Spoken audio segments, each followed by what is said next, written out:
Bueno, sean todos bienvenidos una vez más a este lugar donde se congrega el pueblo del Señor. Estamos contentos de verles a cada uno de ustedes y de venir a adorar juntos el nombre del Señor. Bueno, quiero repetir con ustedes, creo que es este versículo que es la última vez por este mes que lo vamos a repetir, porque vamos a buscar otros, ¿verdad? Así que vamos a leer Primera de Timoteo 2, 3 al 5. Usted lo debe saber ya de memoria. Así que le pido por favor de pie un momentico. Y leemos todos. Primera de Timoteo capítulo 2, versículo 3 al 5. Dios nuestro Salvador, el cual quiere que todos los hombres sean salvos y vengan al conocimiento de la verdad. Porque hay un solo Dios y un solo mediador entre Dios y los hombres, Jesucristo hombre, el cual se dio a sí mismo en rescate, se dio testimonio a su debido tiempo. Señor, bendiga su palabra. Podemos sentarnos. Muchas gracias.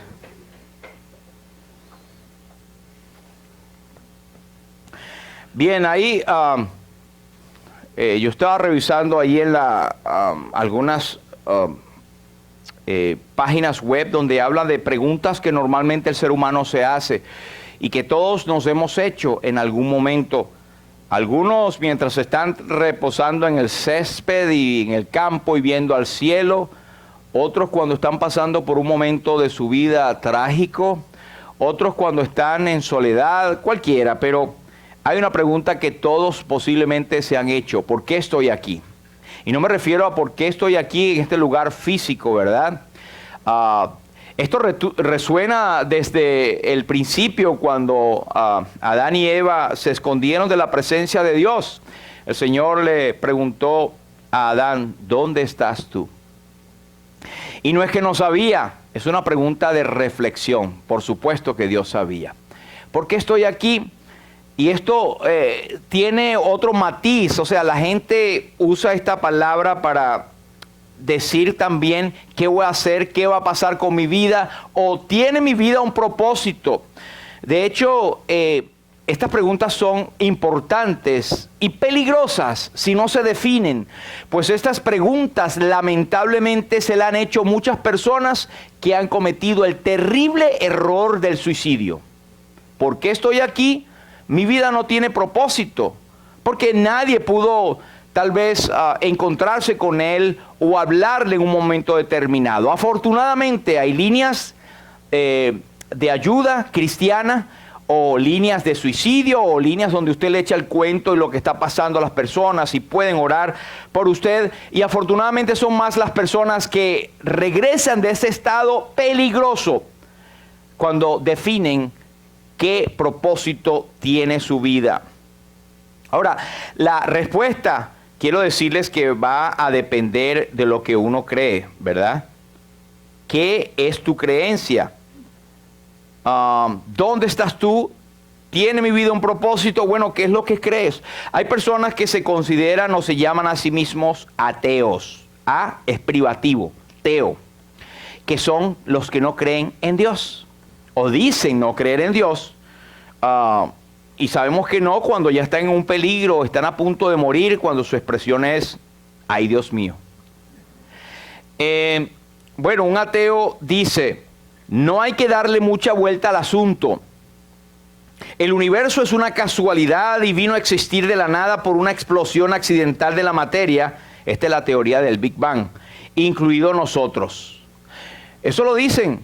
Porque la otra pregunta acerca de por qué estoy aquí es que veo el universo. ¿Quién hizo el universo? ¿Quién me hizo a mí?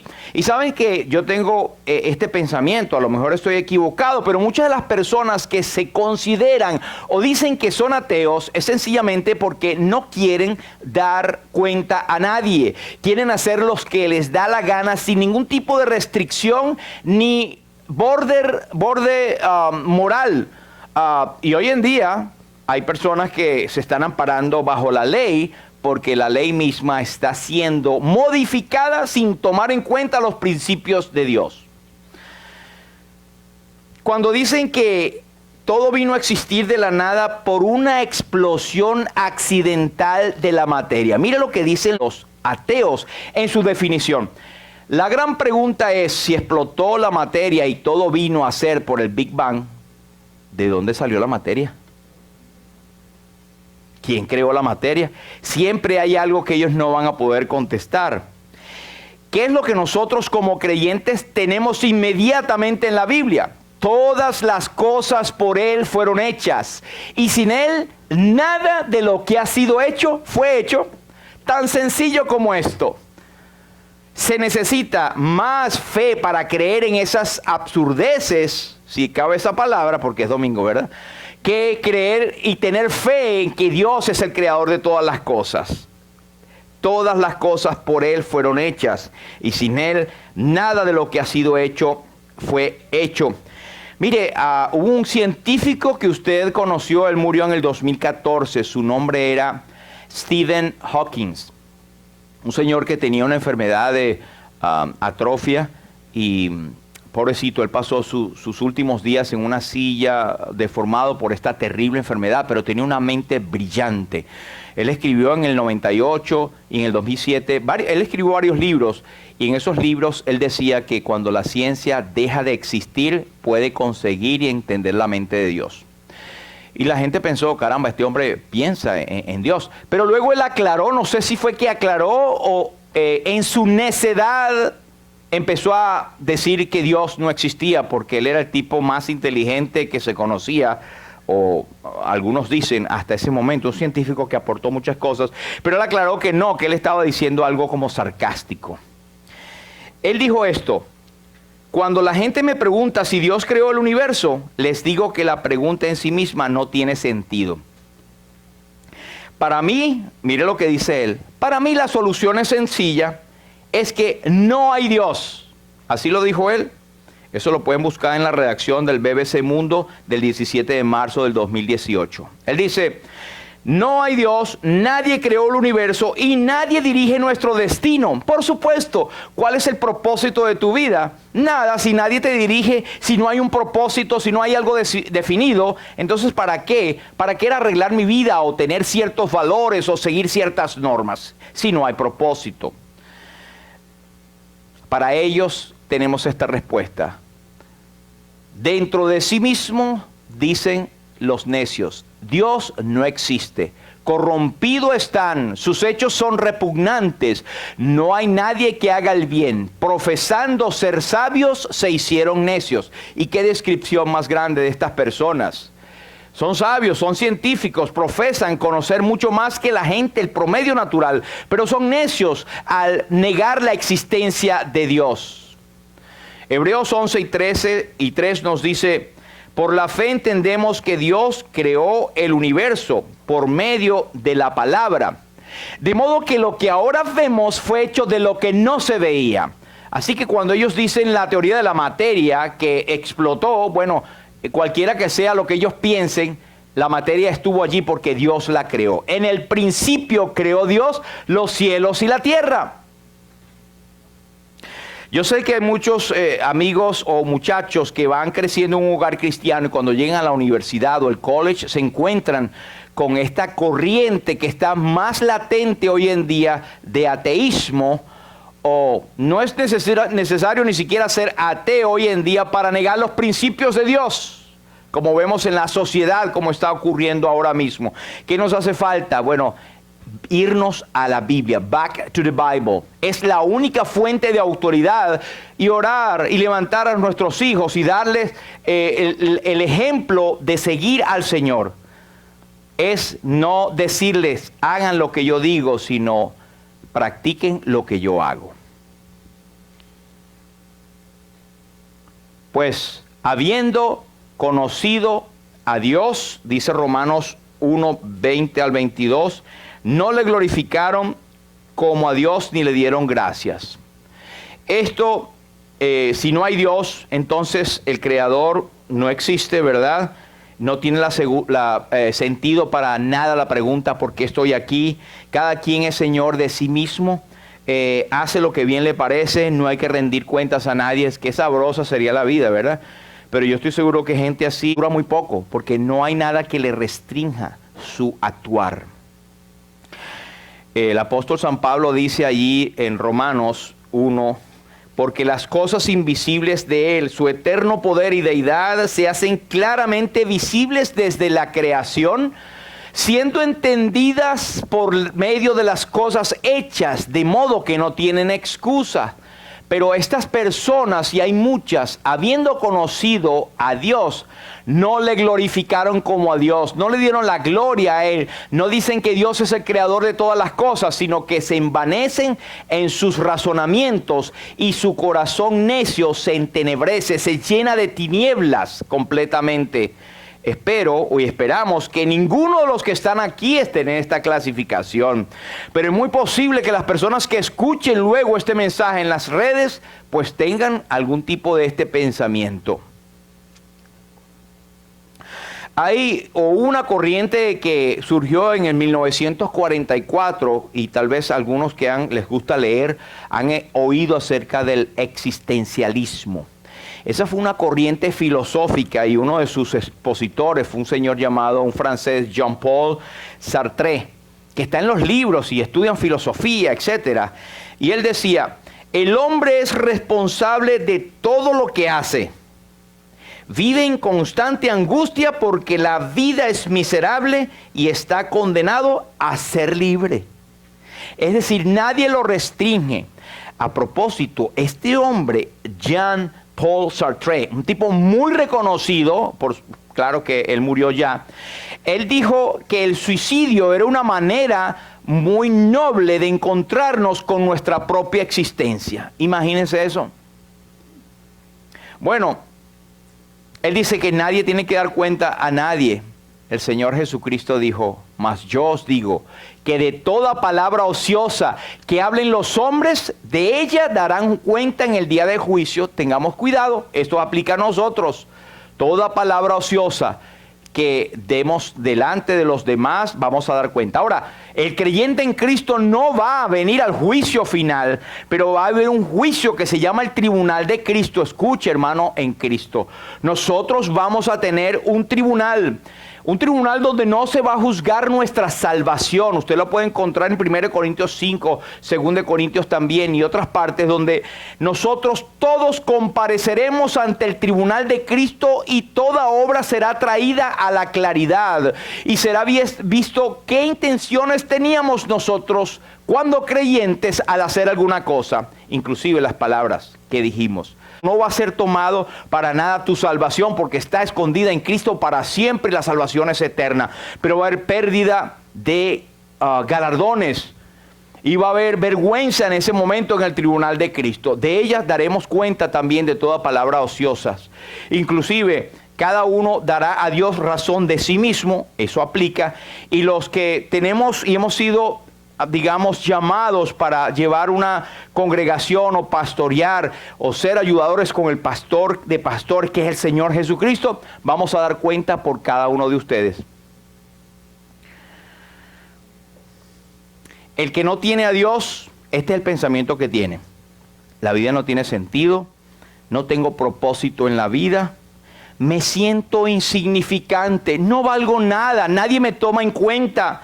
En realidad nada importa, no hay nada que valga la pena. Tenga cuidado con esos pensamientos. Ese no debería ser el pensamiento de un hijo de Dios. Hemos cantado, soy hijo de Dios, soy escogido, soy apartado, soy bendecido, soy un hijo de Dios.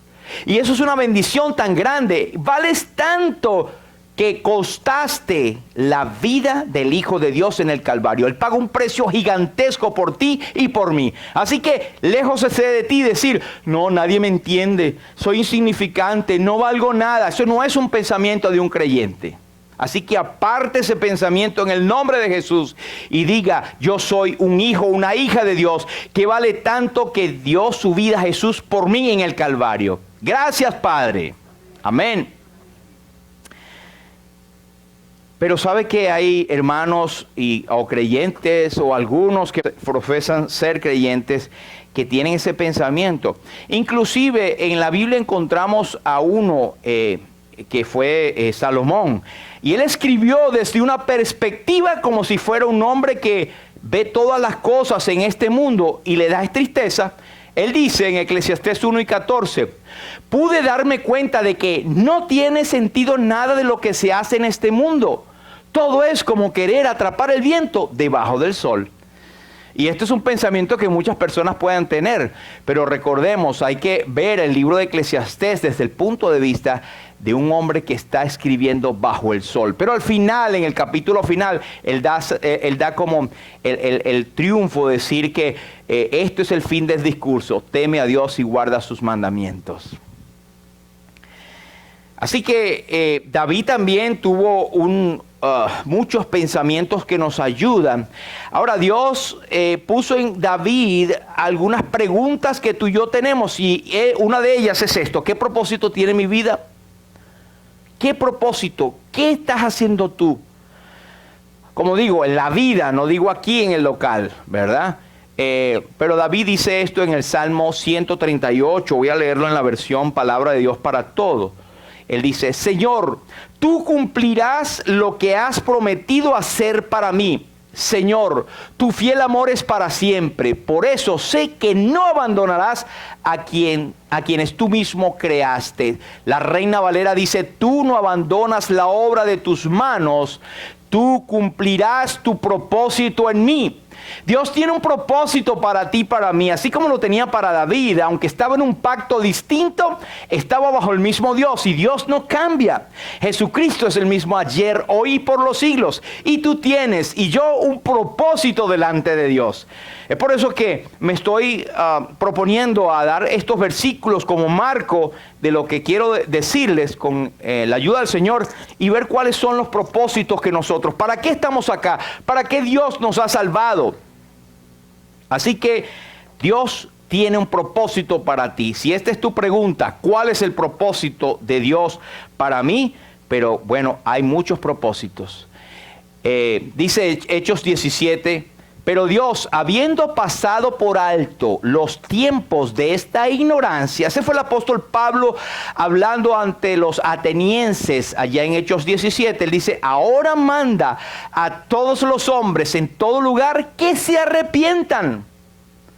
El propósito primario de Dios para la humanidad es que se arrepientan, por cuanto ha establecido un día en el cual juzgará al mundo con justicia, y este es el centro, por aquel varón a quien designó Jesucristo, dando fe a todos con haberle levantado de los muertos. En Timoteo el apóstol Pablo le dice: Dios dice, pero hay un solo Dios y un solo mediador entre Dios y los hombres, Jesucristo hombre, el cual se dio a sí mismo en rescate por todos los hombres. Dios quiere que todos los hombres sean salvos y vengan al conocimiento de la verdad. Lo primero que Dios quiere, si tú eres creyente ya, estás parte de ese propósito, es ser salvado. Venir a cuentas con Dios. El libro de Amós 4:12, muy conocido, el profeta decía: prepárate para venir al encuentro de tu Dios. Tú y yo estamos preparados, amén. El que ha venido a Cristo está preparado para venir a la presencia del Padre. Hemos creído en Jesucristo como nuestro Dios y Salvador. Él ha hecho la obra en la cruz y hemos creído en el Evangelio. ¿Qué es el Evangelio? ¿Una religión? No, el Evangelio es 1 Corintios 15:1, una de las definiciones, que Cristo murió por nuestros pecados, que fue sepultado y que resucitó al tercer día conforme a las Escrituras. Así que si alguien ha venido y piensa que el propósito de Dios está en una religión, una filosofía, un estilo de vida, está equivocado, y eso no lo va a encontrar acá. Predicamos a Cristo y a este crucificado. Por aquel varón a quien designó, dando fe a todos con haberle levantado de los muertos. El propósito de Dios para la humanidad está enfocado en lo que Cristo hizo en el Calvario. Y Dios lo clavó y estableció, hizo un antes y un después. Es más, la historia está dividida en antes y después de Cristo, Anno Domini. Desde que Cristo vino a este mundo, Él partió la historia en Dios. Es un ser importantísimo. Pero vaya, ¿cómo está el mundo afuera? Pregúntele quién es Jesucristo. Hay una religión más. que fue muerto y resucitó, quién sabe, eso fue hace 2000 años. Los científicos que creen tener toda la inteligencia del mundo, entonces se vuelven vanos y necios. En 2 de Corintios, el apóstol Pablo dice que cuando tú y yo prediquemos el evangelio, bueno, diciéndolo a los corintios primero, la gente se va a burlar. De Pablo, ¿quién se burló? Se burlaron los grandes gobernantes. Festo se burló. Festo y Félix. Cuando oyeron a Pablo, estaba hablando como un rabino y ellos respetaban los rabinos, ¿verdad? Pero cuando Pablo empezó a hablar de la resurrección de los muertos y del juicio venidero, se espantó y dijo, ve acá, Pablo, las muchas letras te vuelven loco. Tú estás loco de pila, en la versión de Gilberto. Estás loco de refri, te quita de aquí. Mira, a lo mejor en un momento yo te escucho. Pablo dijo, no estoy loco, excelentísimo Festo, sino que hablo palabras de verdad y de cordura. Y quiera Dios que por poco o por mucho, no solamente yo, sino todos los que están aquí sean hechos tal cual yo soy, excepto estas cadenas. Es decir, que tengan la salvación que yo quiero darles a ustedes. Hermanos, si tú vas a encontrar, si eres fiel al Señor, si eres fiel a la Biblia, vas a encontrar oposición, vas a encontrar tristeza, vas a encontrar rechazo en su trabajo, vas a encontrar rechazo en la universidad, vas a ser expulsado, obtenido, puesto aparte por la sociedad, porque no creen en Jesucristo, aquel varón que ha sido designado. Se burlan. En Corintios dice que el evangelio es locura. ¿Para quién? A los que se pierden. El evangelio es locura a los que se pierden. Mas a los que le aceptan, a los que creen, es poder de Dios. Pero ¿saben por qué? No te preocupes. ¿Saben por qué? Porque 2 Corintios 2 nos dice que el Dios de este siglo, con D minúscula, ha cegado el entendimiento para que no les resplandezca la luz del evangelio de la gloria de Cristo, que es la imagen de Dios. Jesucristo es el mismo Dios encarnado, es la imagen del mismo Dios. Solo que cuando Él estuvo en esta tierra, su deidad fue velada, fue apartada, fue ocultada, pero Jesucristo en ningún momento dejó de ser Dios.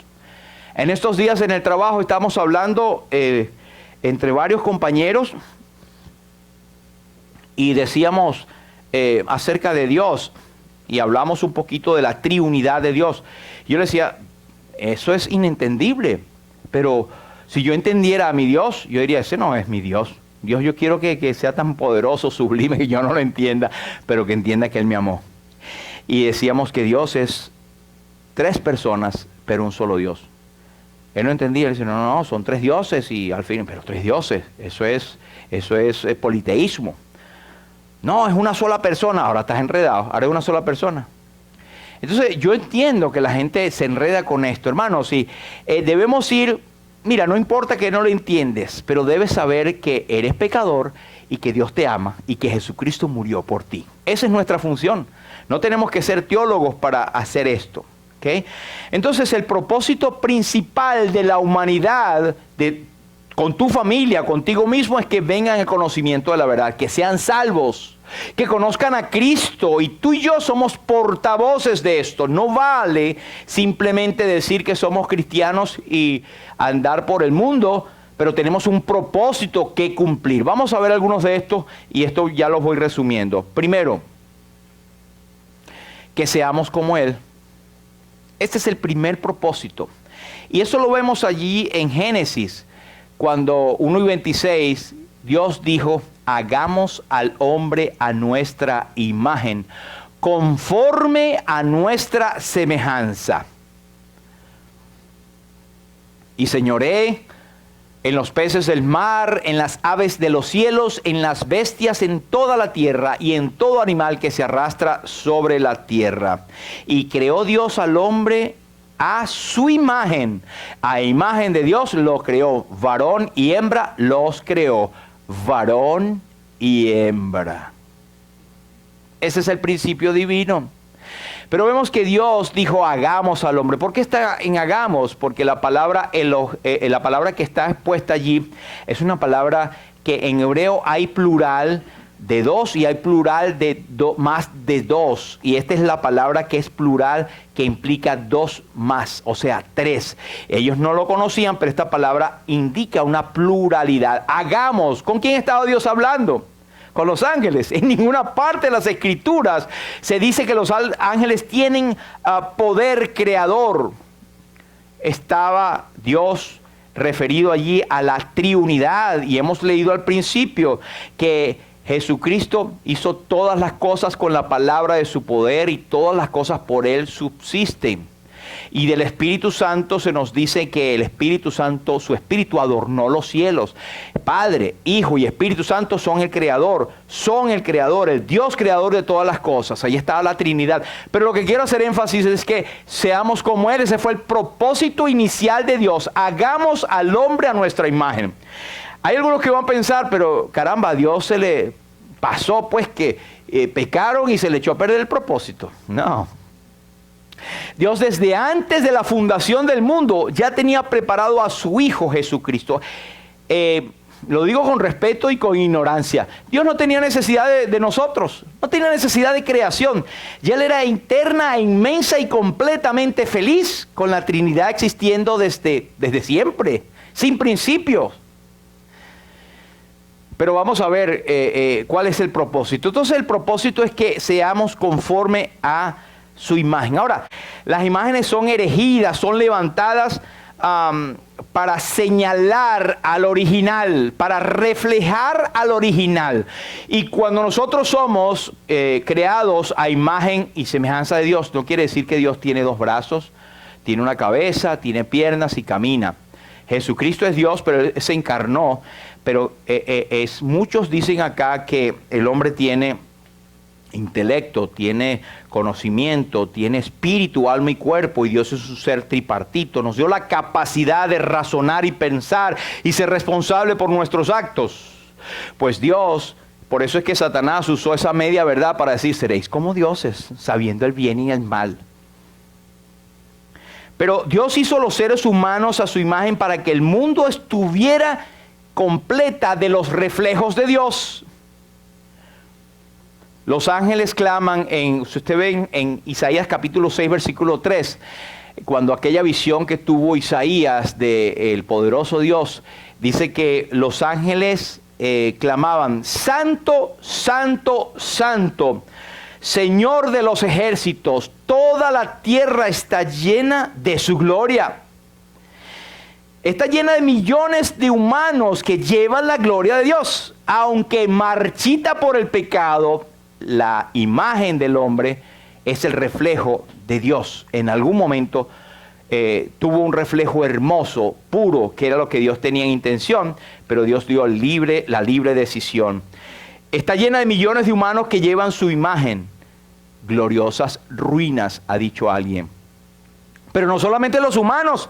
Si usted lee en el Salmo 19 y cantamos a veces el himno Señor mi Dios, al contemplar los cielos, el firmamento y las estrellas mil, al oír tu voz en los potentes truenos y ver brillar el sol en su cenit, entonces mi corazón entona la canción, cuán grande es Él.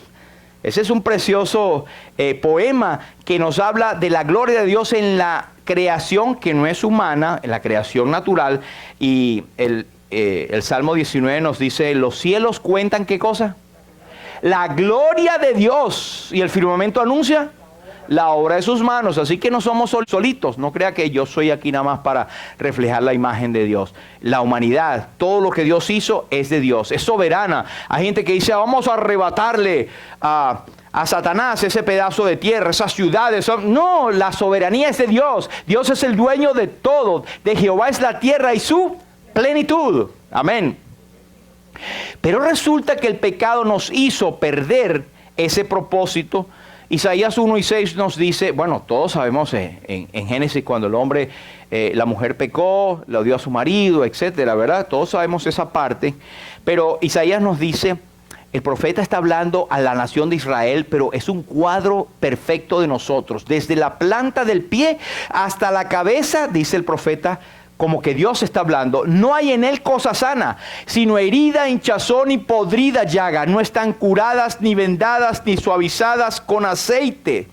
Y en Isaías 58:2 nos dice, pero vuestras iniquidades han hecho división entre vosotros y vuestro Dios, y vuestros pecados han hecho ocultar de vosotros su rostro para no oír, porque vuestras manos están contaminadas de sangre y vuestros dedos de iniquidad, vuestros labios pronuncian mentira, habla maldad vuestra lengua.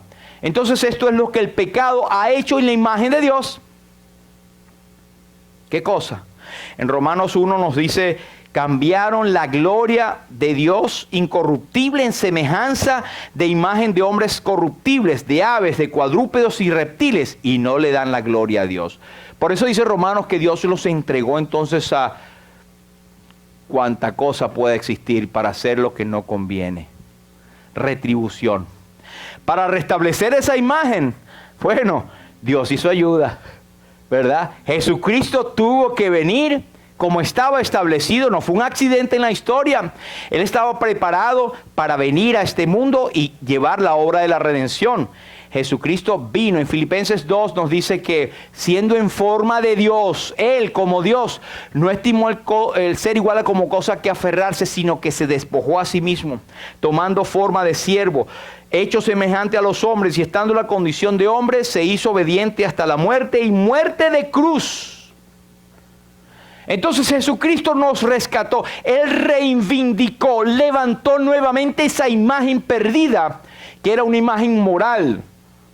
Y lo que tenemos como muerte, porque la paga del pecado es muerte, Cristo vino para que tuviésemos vida y vida en abundancia. Y fue, digamos, mordido por el veneno del pecado, que es la muerte, y Él venció a Satanás cuando se levantó de aquella tumba. Glorioso Salvador. Él reivindicó todo lo que nosotros habíamos echado a perder. Usted dirá, yo no estaba allí, pero usted es humano como yo, ¿verdad?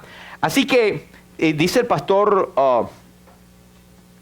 Miguel Núñez, él dice en uno de sus libros, si Dios no trajera a la luz los pecados de sus hijos para corrección, estaría fallando a su propósito eterno de hacernos a su imagen. Como creyente, tú y yo leemos la Biblia y sabemos que estamos haciendo mal, que estamos pecando. Si no lees la Biblia, bueno, alguien más te lo va a hacer leer si eres creyente, pero tienes que leer la Biblia.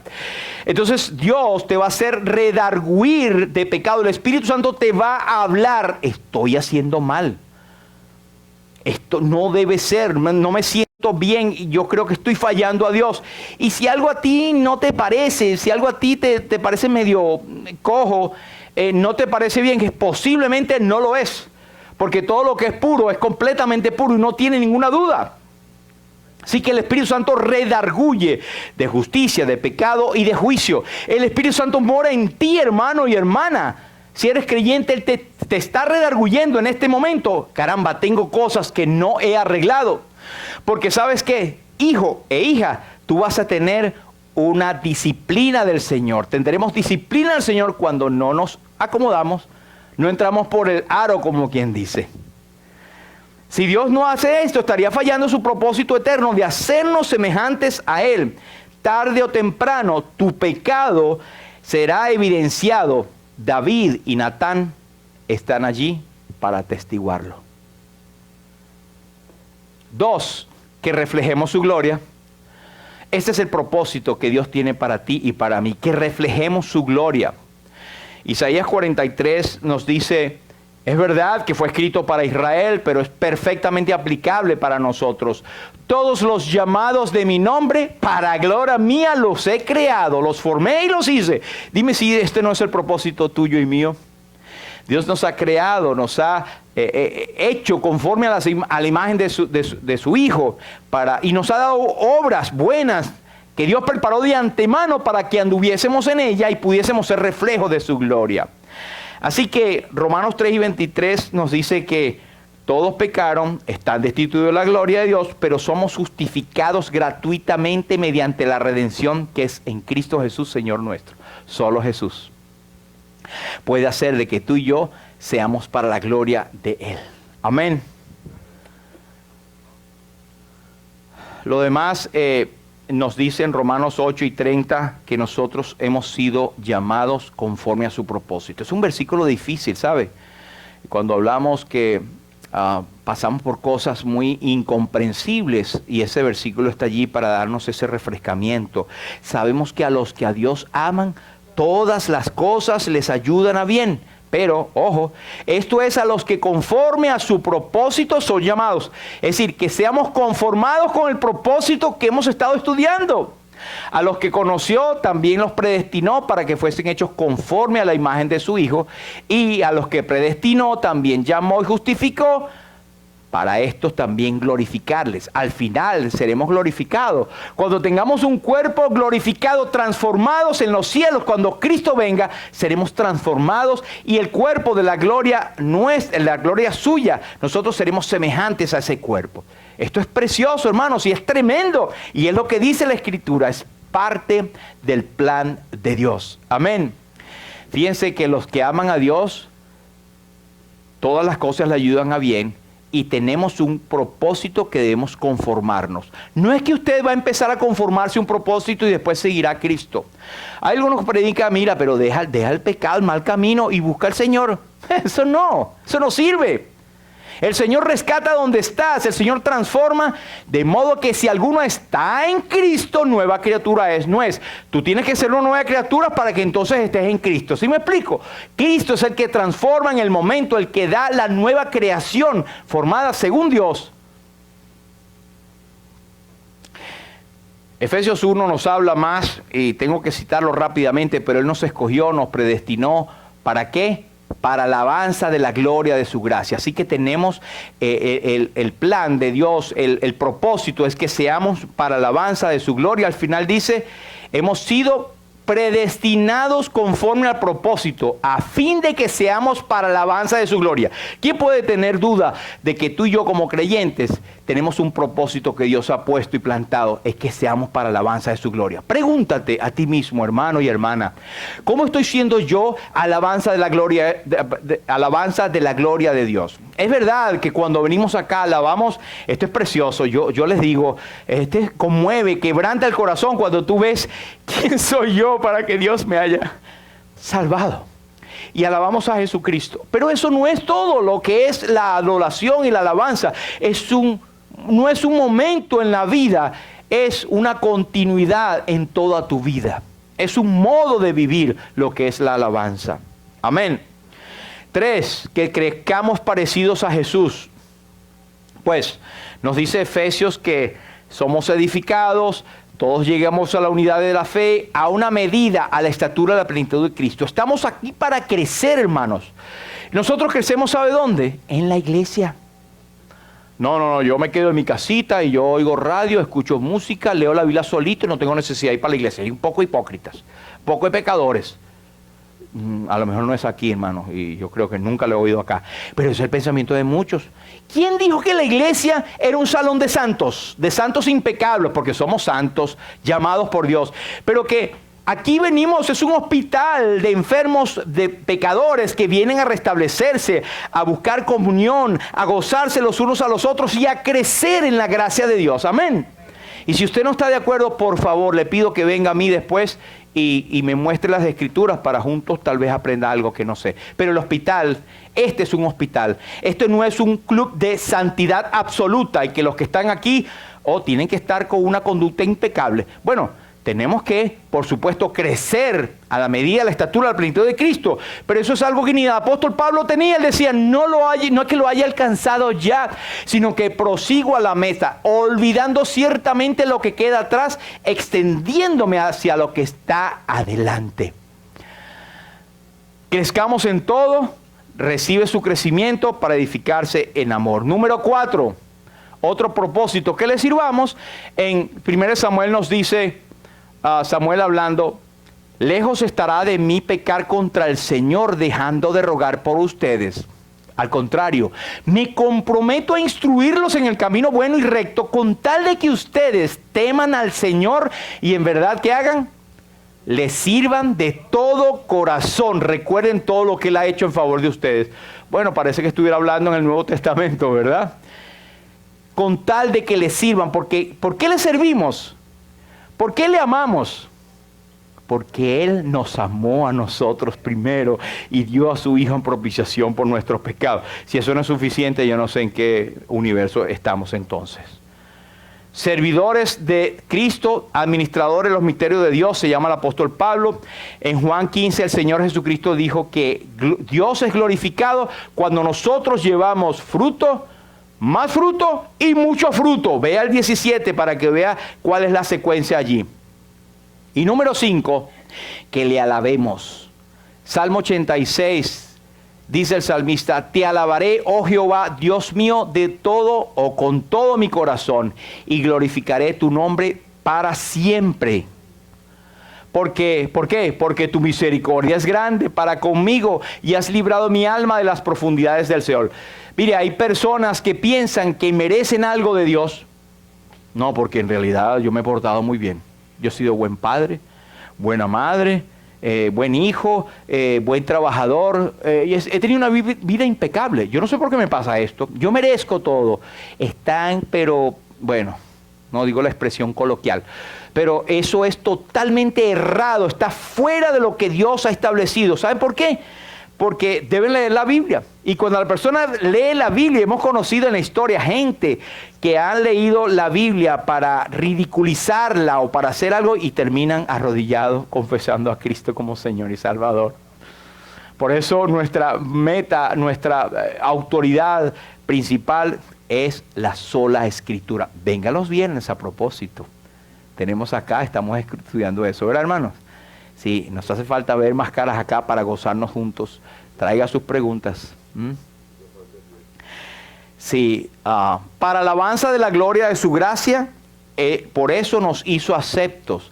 ¿Para qué? Para que seamos para alabanza de la gloria de su gracia. En conclusión, 1, que seamos como Él. 2, que reflejemos su gloria. 3, que crezcamos parecidos a Jesús. 4, que le sirvamos. 5, que le alabemos. Hay un himno que escribió Jesús Adrián Romero, que lo voy a mencionar, y la hermana argentina posiblemente me va a regañar porque no lo cantamos, pero dice, tú nos creaste con un propósito, para tu nombre glorificar, y cada día sobre la tierra proclamaremos tu majestad. Tú nos creaste para alabarte, para tu gloria manifestar, y cada día sobre la tierra anunciaremos tu gran verdad. A tus pies rindo todo lo que tengo, Señor. Y mi devoción entera solo a ti te la doy. Queremos darte gloria y honor. Queremos darte la adoración. Queremos exaltarte por siempre y por siempre. Señor, bendiga su palabra.